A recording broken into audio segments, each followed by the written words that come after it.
doubt, fear, and pain. They are the shadows that creep into our minds, the chains that bind our thoughts in a relentless loop. They whisper to us of our limitations. They sow seeds of hesitation in our hearts. Is the pain you feel more intense in your body, your mind, or your soul?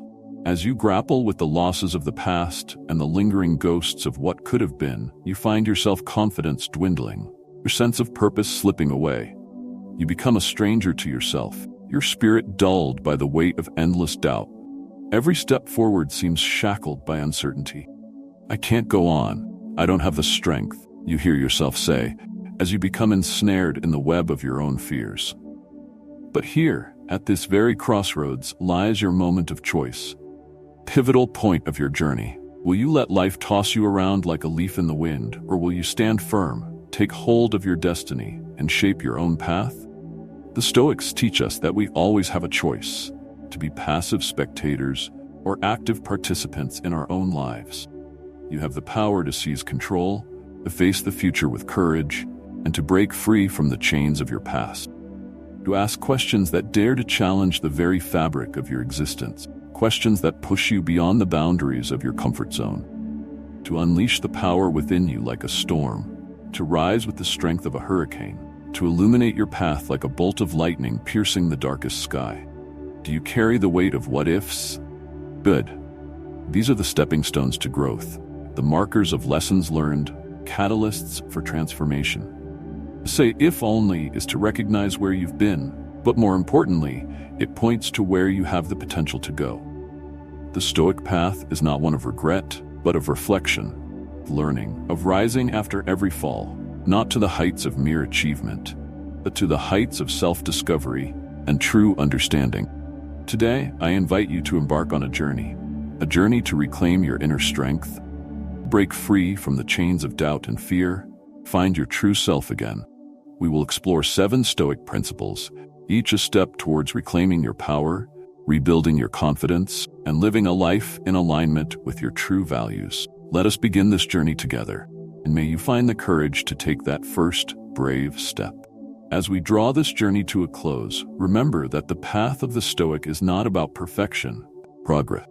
It is about choosing each day to live with intention, to face challenges with courage, and to align your actions with your deepest values.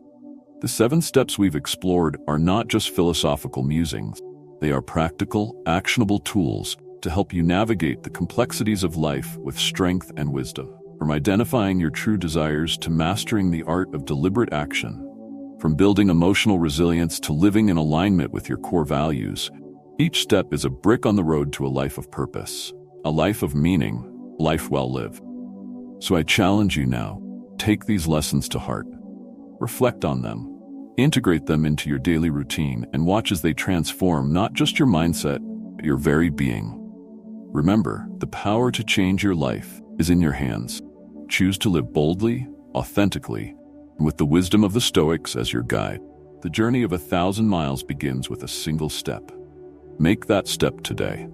Number 1, embrace your fears as teachers. Fear, it is a natural human emotion as old as time itself. It whispers to us in the dead of night, it grips us in moments of uncertainty, and it stands in our way when we try to move forward. Yet, the Stoics teach us that fear is not our enemy. It is a teacher, a guide to deeper understanding, force that, when embraced, can lead us to our greatest strengths. But how do we embrace our fears when they feel so overwhelming, so paralyzing? Let me take you back to a time when I, too, faced my own fears. A time when I was forced to confront the shadows within my own mind. It was during the early days of my reign as emperor, a period fraught with political unrest and uncertainty. I had ascended to the throne at a time when Rome was deeply divided, with factions within the Senate plotting against each other, and whispers of betrayal echoing through the halls of power. Every day, I was faced with new challenges, new threats, new fears. I found myself waking up in the middle of the night, my mind racing with worries about what lay ahead. I was terrified of failure, of losing control, of letting down the people I had sworn to protect.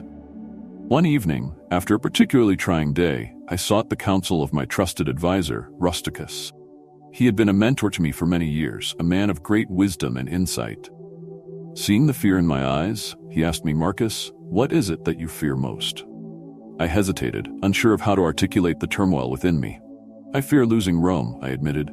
"I fear the chaos that may come, the uncertainty of the future."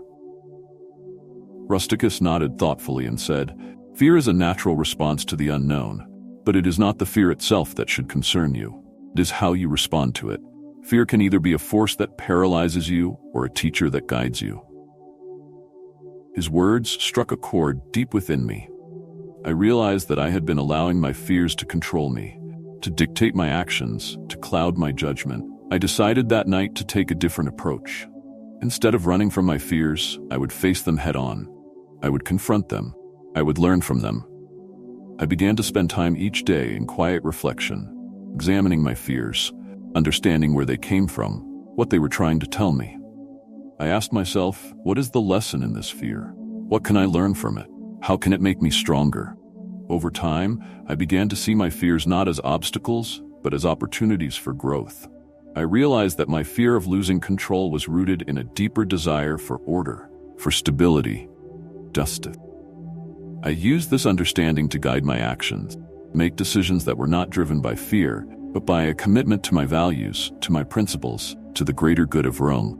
I found that by embracing my fears, by seeing them as teachers rather than enemies, I was able to turn them into a source of strength, a wellspring of wisdom.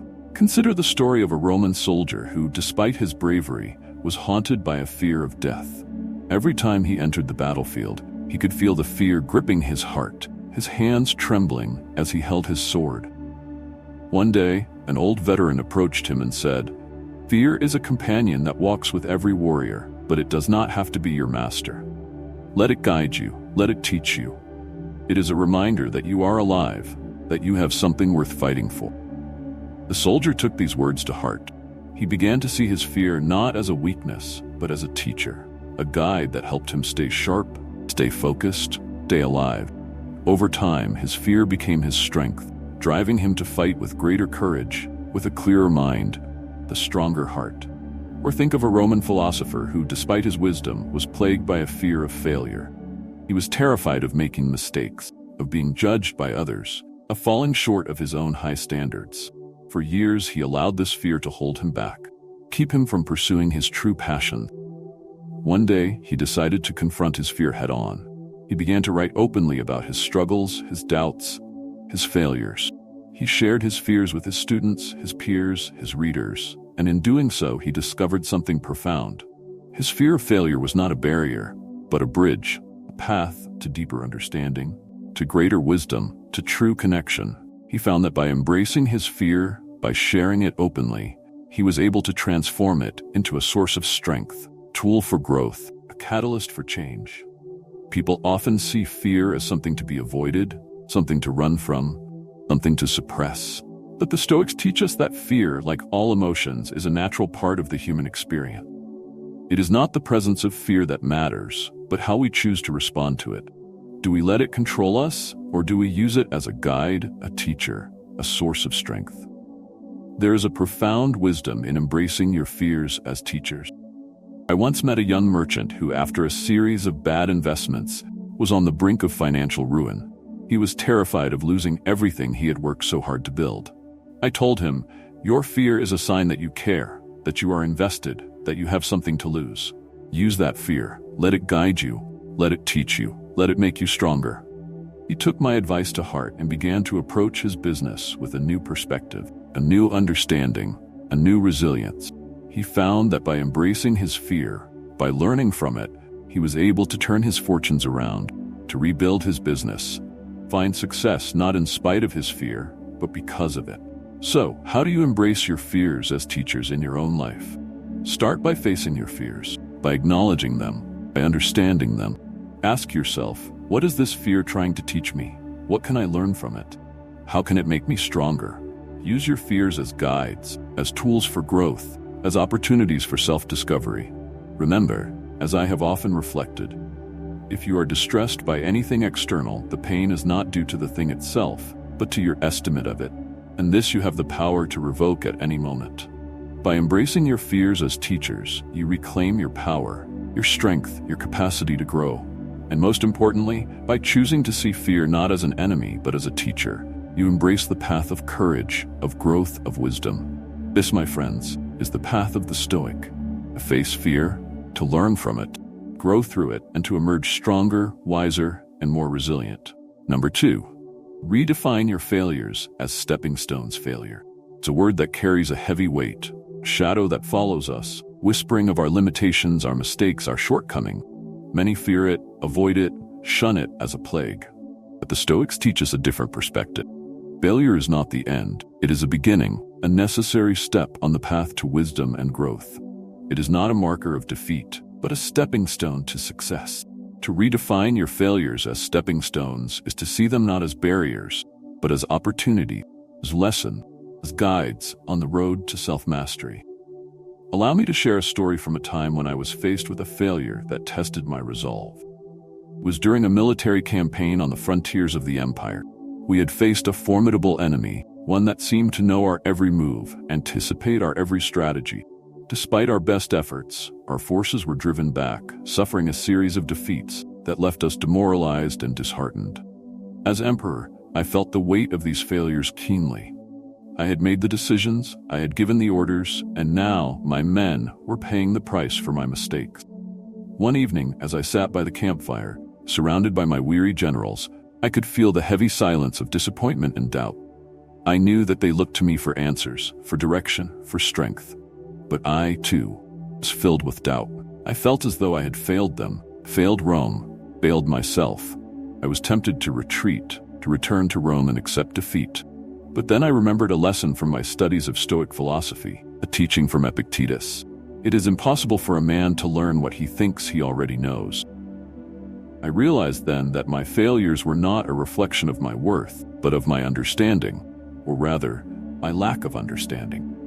I had assumed I knew the enemy, knew the terrain, knew the strategies that would work. But in truth, I had much to learn. I made a decision that night, a decision to see these failures not as defeats, but as lessons, as opportunities to learn, to grow, to improve. I gathered my generals, and we began to analyze every battle, every move, every mistake. We studied the enemy, the terrain, the conditions, looking not for excuses, but for insights, for understanding, for wisdom. Over the following weeks, we adapted our strategies, adjusted our tactics, learned from our mistakes. Slowly but surely, we began to turn the tide. Forces became stronger, more resilient, more capable. And in the end, we achieved a victory that was all the more meaningful because it was born from our failures, not in spite of them.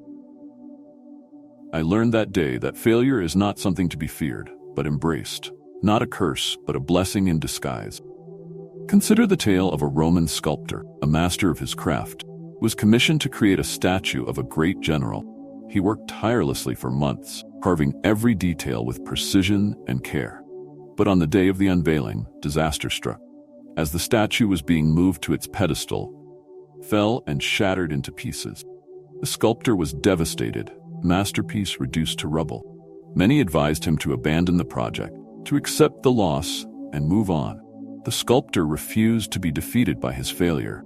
He saw the broken pieces not as a symbol of his failure, but as an opportunity for something new. He began to piece them together, to carve a new figure from the fragments, one that was even more beautiful, more profound, more unique than the original.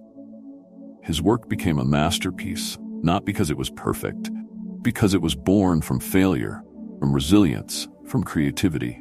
Or think of a Roman trader who, after a series of disastrous investments, found himself on the brink of financial ruin. He had lost everything: wealth, his reputation, confidence. Many advised him to give up, declare bankruptcy, to retire in disgrace.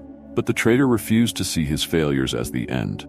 Instead, he chose to learn from them. He analyzed his mistakes, studied the market, sought advice from those who had succeeded where he had failed. He began to rebuild his business, step by step, learning from each setback, growing with each challenge. Over time, he not only regained his wealth, but built an empire that was stronger, more resilient, more successful than before. His story became one of triumph, not because he never failed, because he turned his failures into stepping stones to success. People often see failure as a source of shame, as a sign of weakness, as a reason to give up. The Stoics teach us that failure is not the end. It is the beginning of growth. It is through failure that we learn, that we grow, that we become stronger, wiser, better. There's a profound wisdom in redefining your failures as stepping stone. I once met a young scholar who was struggling with his studies, overwhelmed by the fear of failing his exams. Felt paralyzed, unable to move forward, terrified of making a mistake. I told him, failure is not something to be feared, but embraced. It is not a sign of weakness, but of strength, courage, of a willingness to learn. He took my advice to heart and began to see his studies not as a test of his worth, but as an opportunity for growth. He embraced his mistakes, learned from them, and in doing so, he found a new sense of confidence, a new sense of purpose, a new sense of strength. So how do you redefine your failures as stepping stones in your own life? Start by changing your perspective. See every failure not as a defeat, but as a lesson, guide, a stepping stone on the path to success. Ask yourself, what can I learn from this? How can this make me stronger? How can I use this failure to grow? Remember, as I have often pondered, the impediment to action advances action. What stands in the way becomes the way. By redefining your failures as stepping stones, you transform setbacks into setups for success, obstacles into opportunities, and you discover a strength within you that can never be diminished by failure. And most importantly, by choosing to see failure not as an end, but as a beginning, you embrace the path of growth, learning, continuous improvement. This, my friends, is the path of the Stoic. To see failure not as a curse, but as a blessing. Not as a defeat, but as a stepping stone to greatness. Number 3, cultivate an unshakable sense of purpose. In the midst of life's ceaseless demands, the noise of the world can drown out the quiet voice within us, the one that speaks of purpose, of direction, of a calling. We often find ourselves drifting, pulled this way and that by the tides of obligation, ambition, or mere survival. Yet the Stoics teach us that to live a life of true fulfillment, we must anchor ourselves in a sense of unshakable purpose. This purpose is not found in the fleeting applause of the masses or the accumulation of wealth, but in the quiet conviction that we are on the right path that aligns with our values, our beliefs, our deepest selves. Let me share a moment from my own journey, a time when my sense of purpose was tested, challenged by the very role I had been destined to play.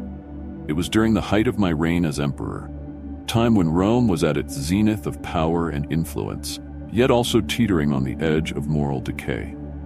Every day I was confronted with decisions that would shape not only my legacy, but the future of an entire empire.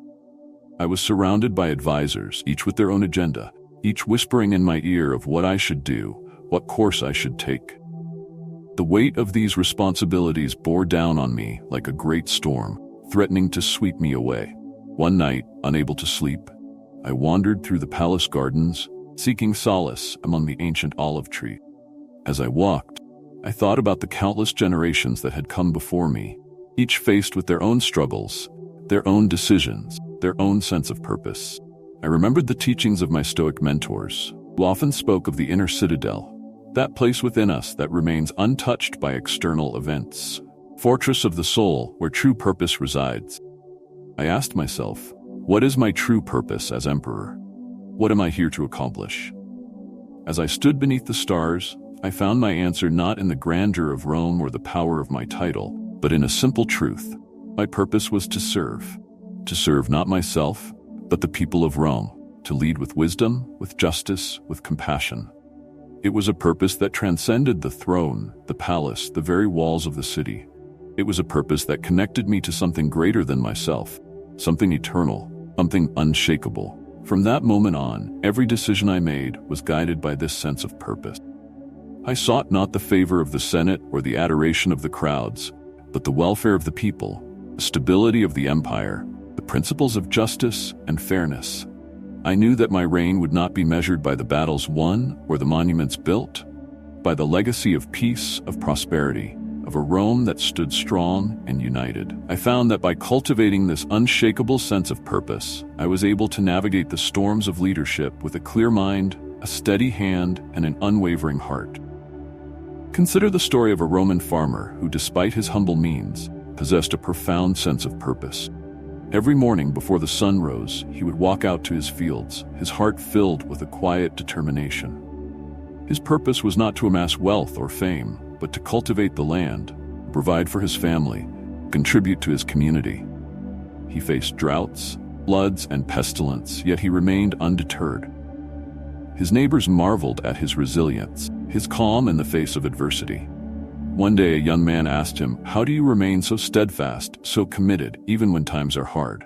The farmer smiled and replied, "Because I know my purpose. I am not just a farmer. I am a steward of the land, provider for my family, a servant of my community. This is what gives my life meaning. This is what guides my every step." Or think of a Roman healer, a woman renowned not for her wealth or status, but for her unwavering dedication to her patients. She spent her days tending to the sick, the wounded, the weary, often working late into the night.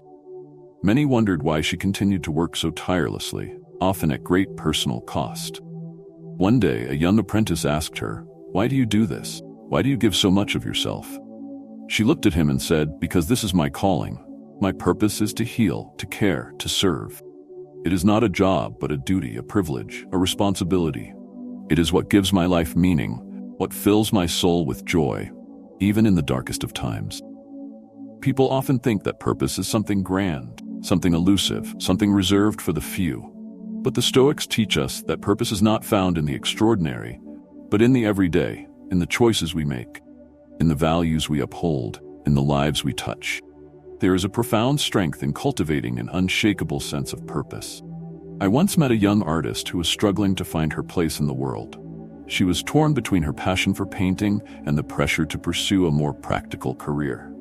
She felt lost, unsure of which path to follow. I told her, "Follow not the path that others have laid before you, but the path that aligns with your values, your truth." To cultivate an unshakable sense of purpose is to live authentically, to live fully, to live with intention. She took my words to heart and decided to follow her passion for painting. Though the path was not easy, she found a deep sense of fulfillment, a joy in her work that no amount of money could provide. So how do you cultivate an unshakable sense of purpose in your own life? Start by reflecting on what truly matters to you, on the principles that define who you are. Ask yourself, what is my purpose? What am I here to accomplish? What gives my life meaning? Choose your actions, your words, your decisions, with intention, with purpose, with clarity. Remember, as I have often contemplated, waste no more time arguing about what a good man should be. Be one. By cultivating an unshakable sense of purpose, you build a life of authenticity, meaning, true fulfillment. And most importantly, by choosing to live with purpose, you embrace the path of integrity, of authenticity, true greatness. This, my friends, is the path of the Stoic. To live not by the standards of others, but by our own values, to stay true to who we are, and to build a life that reflects our deepest beliefs. Number 4, practice detachment from external validation. Human beings are social creatures, drawn to the warmth of connection, comfort of acceptance, the validation of others. From the earliest days of our lives, we are taught to seek approval, find our worth in the eyes of those around us. Yet, the Stoics teach us a different lesson.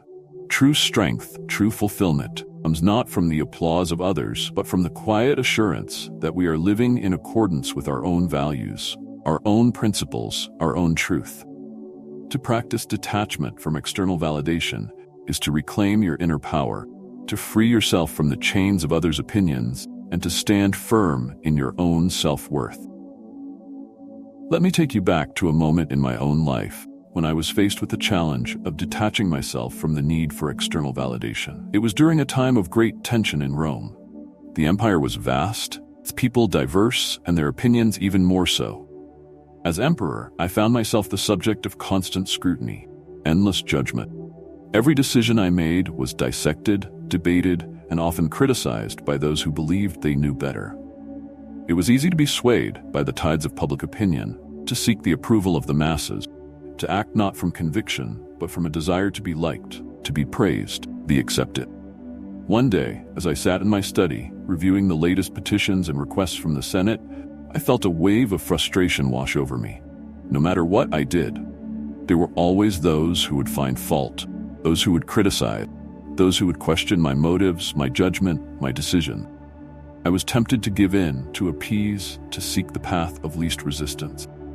But then I remembered the teachings of my Stoic mentors, who often spoke of the unassailable mind, a mind that is not swayed by the opinions of others, but is grounded in its own values, its own truth.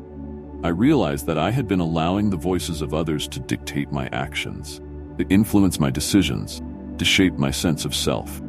I understood that to be a true Stoic, be a true leader, I needed to detach myself from this need for external validation, to find my worth not in the opinions of others, but in my own integrity, my own principles, my own sense of right and wrong. I made a decision that day to act not for the approval of the crowd, for the approval of my own conscience.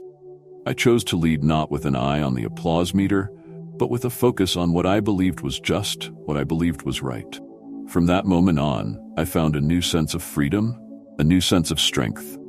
I was no longer a puppet on the strings of public opinion, but a leader guided by my own inner compass. I found that by detaching myself from the need for external validation, I was able to make decisions with greater clarity, greater conviction, greater courage. I learned that true fulfillment comes not from being liked, from being true to oneself. Consider the story of a Roman orator, a man known for his eloquence and his ability to sway the crowds with his words. He was celebrated, praised, adored by the masses. But as his fame grew, so did his dependence on the approval of others. He began to craft his speeches not from a place of truth, but from a desire to be liked, be applauded, to be admired. Over time, he found himself trapped, a prisoner of his own success, constantly chasing the next round of applause, the next wave of approval. One day, a wise philosopher approached him and said, "You have become a slave to the opinions of others. Your words are no longer your own. They are the echoes of what others wish to hear.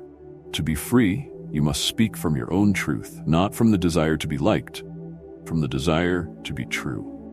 The orator took these words to heart. He began to speak not for the applause, but for the truth, for the principles he believed in. He found that by detaching himself from the need for external validation, he was able to speak with greater passion, greater conviction, greater authenticity. Or think of a Roman artist who, despite her immense talent, found herself constantly seeking the approval of her patrons, her peers, public. She would change her work, her style, her vision to fit the tastes of others, to gain their favor, their praise. One day, an old friend visited her and said, "You are not painting from your soul. You are painting from your fears, your insecurities, your need to be accepted. To be a true artist, you must paint from your own truth, from your own vision, from your own heart." The artist took these words to heart. She began to create not for the approval of others, but for herself, for her own soul, for her own truth. She found that by detaching herself from the need for external validation, she was able to create with a new freedom, a new passion, a new authenticity. People often believe that their worth is determined by the opinions of others, that their value is defined by the applause they receive, praise they are given. But the Stoics teach us that true worth, true value, comes not from without, but from within. There is a profound power in practicing detachment from external validation.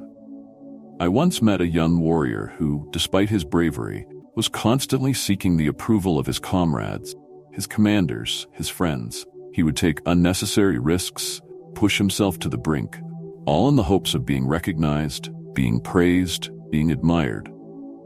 I told him, "Your worth is not determined by the opinions of others, but by your own actions, your own principles, your own truth.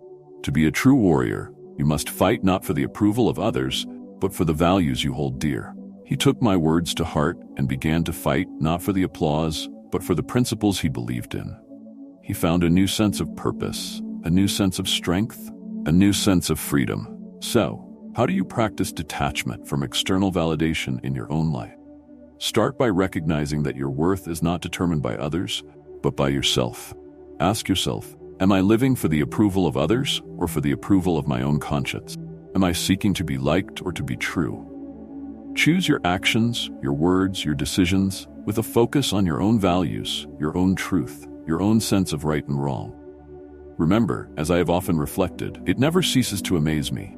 We all love ourselves more than other people, but care more about their opinions than our own. By practicing detachment from external validation, you reclaim your inner power, your self-worth, your true self. And most importantly, by choosing to detach from the need for external validation, you embrace the path of inner strength, of authenticity, true freedom. This, my friends, is the path of the Stoic. To live not for the approval of others, but for the approval of your own conscience. To stand firm in your own truth. To be your own master. Number 5. Transform pain into power. Pain is an inevitable part of the human experience. It is a visitor that comes uninvited, lingering in the shadows, reminding us of our vulnerability, our fragility, our humanity. Many view pain as a curse, an enemy to be avoided at all costs. Yet the Stoics teach us a different truth. Pain is not a curse, but a teacher, a catalyst for growth, forge that tempers our spirit and strengthens our resolve. To transform pain into power is to take the raw, jagged edges of our suffering and shape them into tools for resilience, wisdom, inner strength. Let me share with you a time in my own life when I was confronted with a pain so deep, it threatened to consume me. It was during the years when the plague ravaged Rome, sweeping through the city like a relentless storm, leaving a trail of death and despair in its wake. As emperor, I felt the weight of each loss, the sorrow of every family torn apart, the cries of a city in mourning. But there was one loss that struck me more deeply than any other: the death of my own son. He was still young, full of life, promise, of potential. His laughter was like music to my ears, its presence a light in the darkest of times. But the plague showed no mercy, not even to the children of emperors. He fell ill, and despite the best efforts of our physicians, he did not recover. His death shattered me. I felt a pain so intense, so all-consuming, it was as if my very soul had been torn in two. I was overwhelmed by grief, by a sense of helplessness, by a despair that seemed to have no end. For days, I withdrew from the world, unable to face the reality of my loss. I wandered the halls of the palace like a ghost, my heart heavy with sorrow, my mind clouded with despair. I wanted to escape the pain, to numb it, bury it deep within me. But then I remembered the teachings of the Stoics, who spoke of the transformative power of pain. I realized that I had a choice. I could let this pain destroy me, or I could use it to strengthen me. I chose the latter. I began to see my pain not as a burden, but as a lesson, a teacher sent to guide me through the darkness. I asked myself, what is this pain trying to teach me? How can I use it to become stronger, wiser, more compassionate? I found that by embracing my pain, by facing it head-on, by allowing myself to feel it fully, I was able to transform it into a source of strength. I channeled my grief into my work, into my duties as emperor, into my commitment to the people of Rome. I found that my pain gave me a new depth of understanding, a new sense of empathy, a new resolve to lead with compassion, with wisdom, with courage. Consider the story of a Roman gladiator who, despite his strength and skill, was haunted by a deep, lingering pain. The loss of his family to a barbarian raid carried this pain with him into the arena, where it became both his burden and his strength. He fought not just for victory, but to honor the memory of those he had lost, to keep their spirit alive within him. One day, an old veteran approached him and said, "Your pain is your greatest weapon. It is a fire that burns within you, fire that can either consume you or forge you into something stronger." The gladiator took these words to heart. He began to see his pain not as a weakness, but as a source of power, a driving force that pushed him to fight harder, to train longer, to become the best version of himself. Over time, his pain became his strength, his sorrow became his motivation, his loss became his legacy. Or think of a Roman healer who, during a plague, watched helplessly as her patients succumbed to the disease one by one. She felt a deep, aching pain, sense of failure, of inadequacy, grief. But instead of giving in to despair, she chose to transform her pain into purpose. She dedicated herself to finding new treatments, new cures, new ways to ease the suffering of those in her care. She worked tirelessly, day and night, driven by a pain that had become her passion, purpose, calling. She found that by embracing her pain, by using it as a fuel for her work, she was able to save countless lives, to make a difference in a time of great darkness. People often see pain as something to be avoided, something to be numbed, something to be escaped. But the Stoics teach us that pain is a natural part of life, a companion on our journey, force that can either break us or make us stronger. There is a profound power in transforming pain into power. I once met a young scholar who, after a series of personal losses, felt overwhelmed by a sense of grief and despair. He felt as though his world had been turned upside down, as though he had lost his way, his purpose, his will to go on. I told him, "Your pain is real, but it is not the end. It is a beginning, a door that leads to a new understanding, a new strength, a new purpose. Use your pain, let it guide you, let it shape you, let it transform you." He took my words to heart and began to see his pain not as a curse, but as a catalyst for change. He found that by embracing his pain, by learning from it, by using it to fuel his studies, his work, his life, he was able to find a new sense of purpose, a new sense of strength, a new sense of hope. So how do you transform pain into power in your own life? Start by facing your pain, by embracing it, by understanding it. Ask yourself, what is this pain trying to teach me? How can I use it to become stronger, wiser, more compassionate? Use your pain as a tool for growth, as a source of strength, as a path to self-discovery. Remember, as I have often reflected, accept whatever comes to you woven in the pattern of your destiny, for what could more aptly fit your needs. By transforming pain into power, you turn suffering into strength, loss into learning, despair into determination. And most importantly, by choosing to transform pain into power, you embrace the path of resilience, of courage, of inner strength. This, my friends, is the path of the Stoic. Face pain not with fear, but with courage, to transform it not into bitterness, but into wisdom, and to emerge from the fire not burned, forged. Number 6. Focus on what you can control. In the vast theater of life, there are countless things that lie beyond our control. Shifting tides of fate, the whims of others, the unpredictable twists and turns of circumstance. Yet the Stoics teach us a powerful lesson. True freedom, true peace, comes not from trying to control the uncontrollable, but from focusing our energy, our thoughts, our actions on what we can control. To focus on what you can control is to find a steady anchor in the stormy seas of existence. To navigate life with a clear mind, a calm heart, and an unshakable sense of. Let me take you back to a time when I was confronted with a situation that seemed completely beyond my control. It was during a period of great political unrest in Rome, a time when the factions within the Senate were at each other's throats, each vying for power, influence, control. I was caught in the middle of this struggle, trying to maintain peace, to govern with wisdom and justice. But despite my best efforts, the tensions only grew, the divisions deepened, and the threat of civil war loomed large on the horizon. One evening, as I sat in my chambers, overwhelmed by the weight of it all, I found myself spiraling into frustration, into despair. I felt powerless, caught in the web of forces beyond my control. I wanted to impose my will, force unity, to bend the Senate to my desires. But then I remembered the teachings of the Stoics, who often spoke of the dichotomy of control, the idea that some things are within our control, while others are not.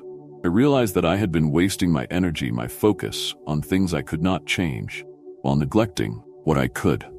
I took a deep breath, centered myself, and asked, what can I control in this situation? What is within my power to change? I realized that while I could not control the actions or thoughts of others, I could control my own reactions, my own decisions, my own approach. I decided to focus on what I could do, rather than what I could not. I began to seek common ground, listen more, to speak less, find ways to bridge the gaps rather than widen them.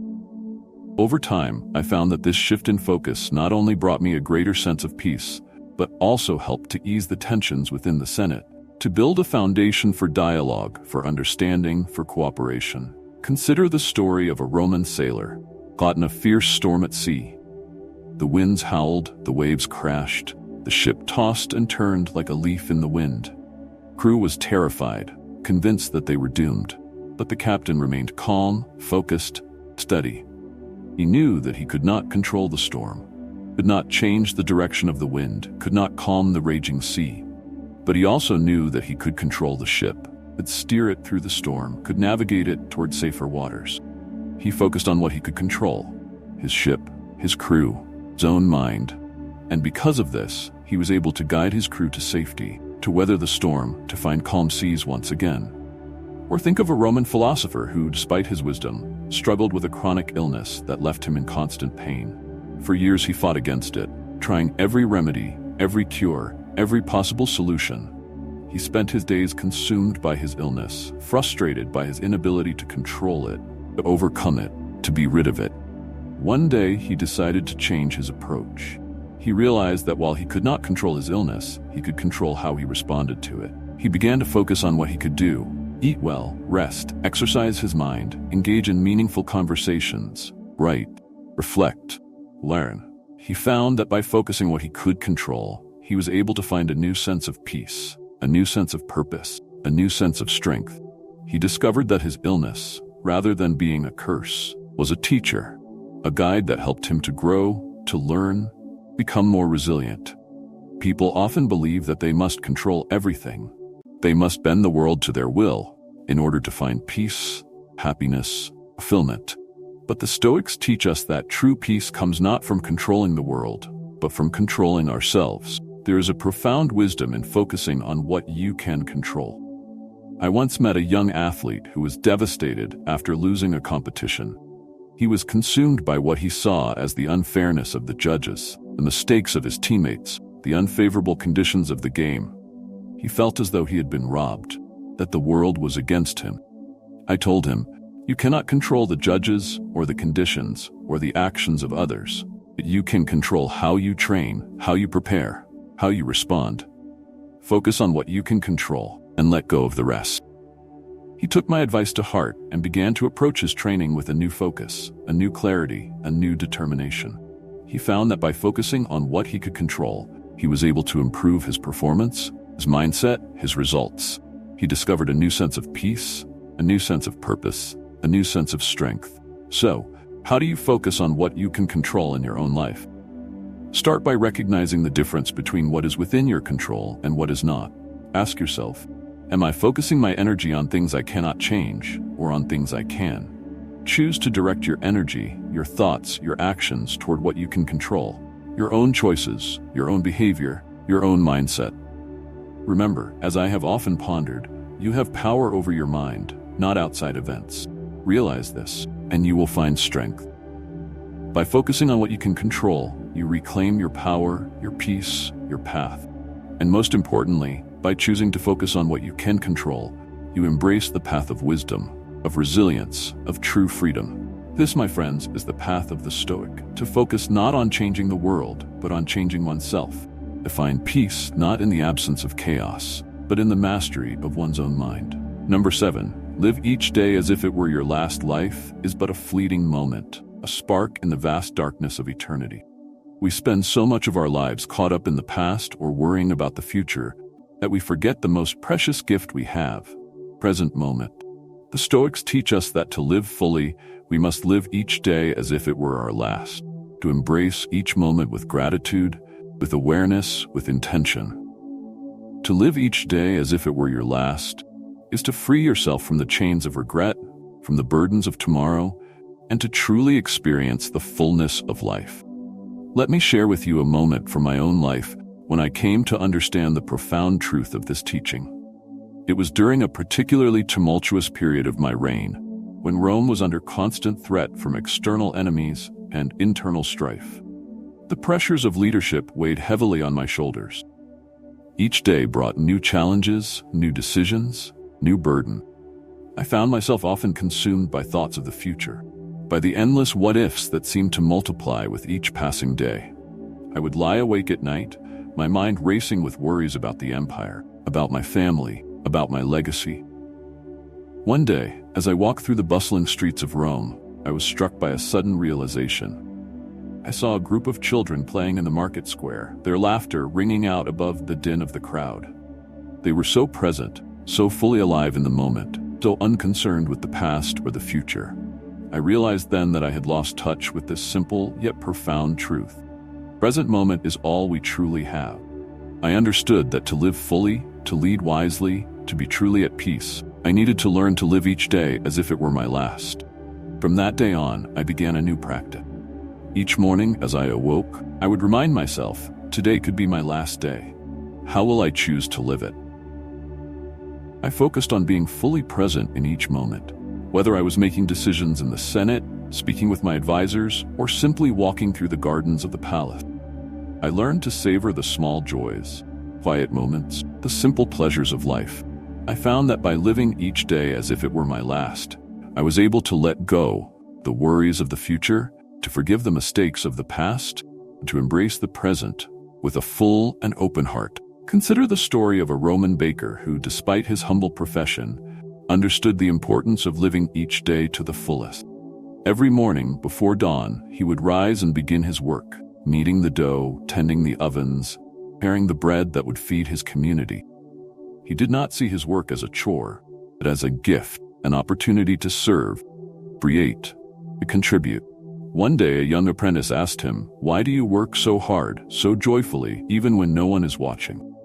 The baker smiled and replied, "Because each day is a gift, chance to be alive, to do something meaningful, make a difference. I do not know what tomorrow will bring, but today I choose to live fully, give my best, be present in every moment." Or think of a Roman general who, despite his many victories, knew that each battle could be his last. He faced each day with a sense of urgency, a sense of purpose, a sense of gratitude. He did not take his life, position, his success for granted. He knew that life was fragile, each moment was precious, that each day was a gift. He lived with a fierce intensity, a deep awareness of the fleeting nature of life. One day a soldier asked him, "How do you remain so focused, so driven, so alive in the face of such danger?" The general replied, "Because I live each day as if it were my last. I do not dwell on what has been or what might be. I focus on the now, on what I can do, on who I can be, on how I can make this moment count." People often think that to live each day as if it were your last means to live recklessly, to abandon all caution, to indulge in every desire. But the Stoics teach us that to live each day as if it were your last is to live with intention, with purpose, with gratitude. It is to be fully present, fully engaged, fully alive in each and every moment. There is a profound wisdom in living each day as if it were your last. I once met a young scholar who was constantly worrying about his future, about his career, about his place in the world. He was paralyzed by the fear of what might come, by the regret of what had already been. I told him, "Your future is not yet written, and your past is already gone. All you have is this moment, this day, this breath. Live it fully, live it wisely, live it with a sense of gratitude and purpose." He took my words to heart and began to approach each day with a new perspective, a new focus, a new appreciation. He found that by living each day as if it were his last, he was able to let go of his fears, to embrace his present, to find a new sense of peace, a new sense of joy, a new sense of life. So, how do you live each day as if it were your last in your own life? Start by letting go of the past, by releasing your worries about the future. Focus on the now, on the present, on what you can do today to live fully, to love deeply, to be truly alive. Ask yourself, if today were my last day, how would I choose to live it? What would I choose to do? Who would I choose to be? Remember, as I have often reflected, do every act of your life as if it were your last. By living each day as if it were your last, you free yourself from the chains of regret, from the burdens of tomorrow, and you embrace the gift of the present, the gift of life, the gift of now. And most importantly, by choosing to live each day as if it were your last, you embrace the path of mindfulness, presence, true living. This, my friends, is the path of the Stoic, to live not in the shadows of yesterday or the worries of tomorrow, but in the light of today, to cherish each moment, to live fully, to live well. As we conclude this journey through the wisdom of Stoicism, remember that every challenge you face, every fear that grips your heart, every failure that seems insurmountable, is an opportunity to grow, to learn, become stronger. The 7 steps we have explored are not just philosophical concepts. They are practical tools that you can apply to your daily life, reclaim your inner strength, build resilience, and live with purpose. Embrace your fears as teachers, redefine your failures as stepping stones. Cultivate an unshakable sense of purpose.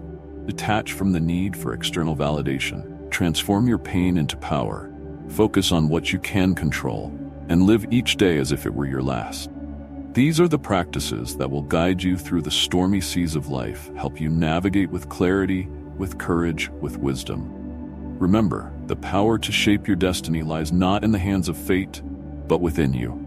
Take these lessons to heart, integrate them into your life, and watch as they transform your mindset, actions, your very being. The journey to a more fulfilled, more purposeful, more stoic life begins with a single step. Make that step today.